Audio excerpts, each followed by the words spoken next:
विद्यार्थी मित्रांनो, आज आपण पहिल्या टॉपिकमधले ऑब्जेक्टिव्हचा अभ्यास करणार आहोत. त्याच्यामध्ये पहिला क्वेश्चन आहे, select the most appropriate alternative from the following and rewrite the sentence. पहिल्यांदा सांगते, ऑब्जेक्टिव्ह व्यवस्थित ऐकायचे आहेत आणि आपल्या वहीमध्ये त्याचे आन्सर्सही लिहायचे आहेत. मगाशीच मी सांगितले की तुम्हाला ऑब्जेक्टिव्ह हे टोटल 40 मार्कासाठी आहे, त्यासाठी व्यवस्थित अभ्यास त्याचा करायचा आहे. आता सिलेक्ट मोस्ट ॲप्रोप्रिएट अल्टरनेटिव्ह म्हटलेलं आहे, म्हणजे 4 ऑप्शन आहेत, त्यातलं एक ऑप्शन आपण निवडायचं आणि वाक्य पुन्हा लिहायचं आहे. रिराईट द सेंटेन्स म्हटले. त्यातलं पहिलं वाक्य बघा काय दिलं आहे, when there is no partnership agreement between partners. म्हणजे पार्टनरशिपमध्ये पार्टनर्सच्या जर ॲग्रीमेंट झाला नसेल, the division of profits take place in dash ratio. तर पार्टनर्सनी त्यांचा प्रॉफिट लॉसचा रेशो जो आहे तो कसा वाटायचा, तर तो इक्वल, हे त्याचा आन्सर आहे. इक्वल वाटून घ्यायचा असतो. To find out net profit or net loss of business dash account is prepared. Net profit किंवा नेट लॉस फाइंड आउट करण्यासाठी आपल्याला प्रॉफिट अँड लॉस अकाउंट हा प्रिपेअर करावा लागतो. A dash is an intangible asset. अदृश्य मालमत्ता कोणती आहे, तर आपली गुडविल ही त्या ठिकाणी अदृश्य मालमत्ता आहे.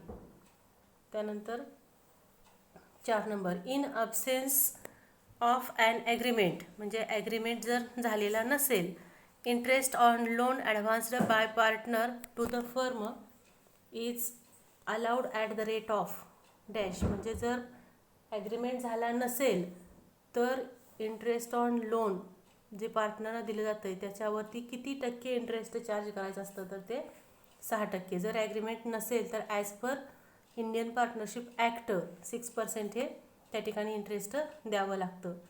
Liability of partner, next 5 number बघा, liability of partners in a partnership business is. म्हणजे भागीदारी संस्थेमध्ये पार्टनर्सची लायबिलिटी म्हणजे जबाबदारी ही कशी असते, तर अनलिमिटेड असते. 6 number, Indian partnership act is in force since. कधीपासून अस्तित्वात आलेला आहे, तर 1932 पासून इंडियन पार्टनरशिप ॲक्ट आलेला आहे. Maximum number of partners in a firm are according to companies act 2013. म्हणजे 2013च्या कंपनी ॲक्टनुसार पार्टनर्सची मॅक्झिमम संख्या ही 50 केलेली आहे.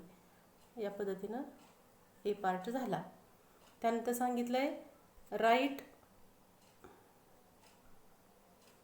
The word, term or phrase which can substitute each of the following sentences. म्हणजे खाली दिलेले जे काही सेंटेन्सेस आहेत त्यासाठी योग्य तो शब्दसमूह आपल्याला सुचवायचा आहे.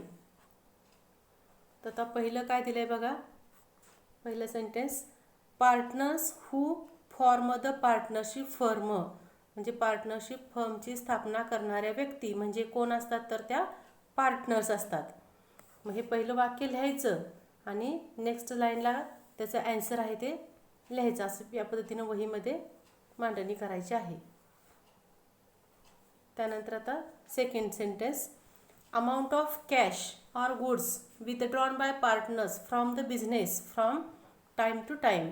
म्हणजे व्यवसायातून वरचेवर कॅश किंवा गुड्स हे पार्टनरनी जर उचललं तर त्याला काय म्हणायचं, ड्रॉइंग्स.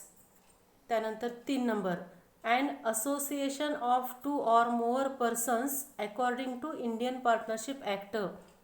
2 किंवा 2 पेक्षा जास्त व्यक्तींनी एकत्र येऊन जी असोसिएशन स्थापन केलेली आहे इंडियन पार्टनरशिप ॲक्ट 1932 नुसार, त्याला काय म्हणायचं, तर पार्टनरशिप फर्म. त्यानंतर 4 number, act under which partnership firms are regulated. म्हणजे जो कायदा की ज्याच्यानुसार पार्टनरशिप फर्मचे काय म्हणजे त्यांचं कामकाज आहे ते चाललं जातं, तर तो कायदा कोणता, तर इंडियन पार्टनरशिप ॲक्ट. त्यानंतर 5th number, process of entering the name of partnership firm in the register of registrar. म्हणजे रजिस्ट्रार म्हणजे तिथं नोंदणी अधिकारी असतो, त्या नोंदणी अधिकाऱ्याच्या रजिस्टरमध्ये पार्टनरशिप फर्मचं नाव नोंदवायचं, याला काय म्हणायचं, तर रजिस्ट्रेशन. त्यानंतर 6 number, partnership agreement in return form, लेखी स्वरूपातला भागीदारीचा ॲग्रीमेंट म्हणजे त्याला म्हणायचं पार्टनरशिप डीड. त्यानंतर 7th number, under this method capital balances of partners remains constant. कॅपिटलची मेथड की ज्या मेथडमध्ये कॅपिटलचा बॅलन्स हा कॉन्स्टंट असतो म्हणजे स्थिर असतो, मग ती मेथड कोणती तर fixed capital method. 8 number, proportion in which partners share profits. Partners ज्या रेशोमध्ये प्रॉफिट वाटून घेतात तो रेशो कोणता तर profit sharing ratio. 9th number, such capital method in which only capital account is maintained for each partner.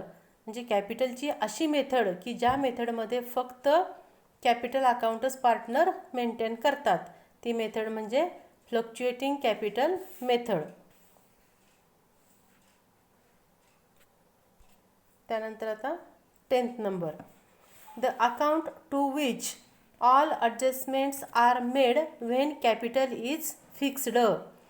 असा account की ज्या अकाउंटमध्ये सगळ्या ॲडजस्टमेंट ह्या, the account to which all adjustments are made, असा अकाउंट की ज्याच्यावर सगळ्या ॲडजस्टमेंट केल्या जातात व्हेन कॅपिटल इज फिक्स्ड, जेव्हा कॅपिटल हे फिक्स असतं तेव्हा त्या कोणत्या अकाउंटवर आपण ॲडजस्टमेंट सगळ्या करतो तर करंट अकाउंट. त्यामुळे आन्सर आहे current account. 11th question, expenses which are paid before they are due. खर्च असा दिला आहे की बिफोर दे आर ड्यू, तो ड्यू होण्याच्या आधीच म्हणजे देणं उद्भवण्याच्या आधीच तो खर्च आपण दिलेला आहे, तर अशा खर्चाला प्रीपेड एक्सपेन्सेस असं म्हटलं जातं.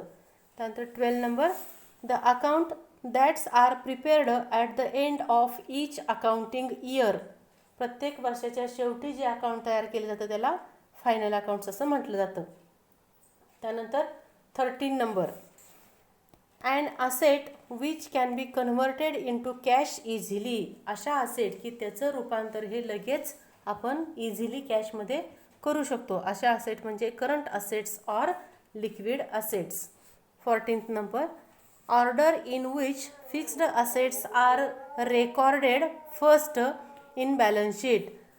काय म्हटलं बघा, ऑर्डर इन विच अशी ऑर्डर की ज्याच्यामध्ये फिक्स्ड असेट्स ह्या पहिल्यांदा बॅलन्स शीटमध्ये लिहिल्या जातात त्याला ऑर्डर ऑफ लिक्विडेशन असं म्हणतात.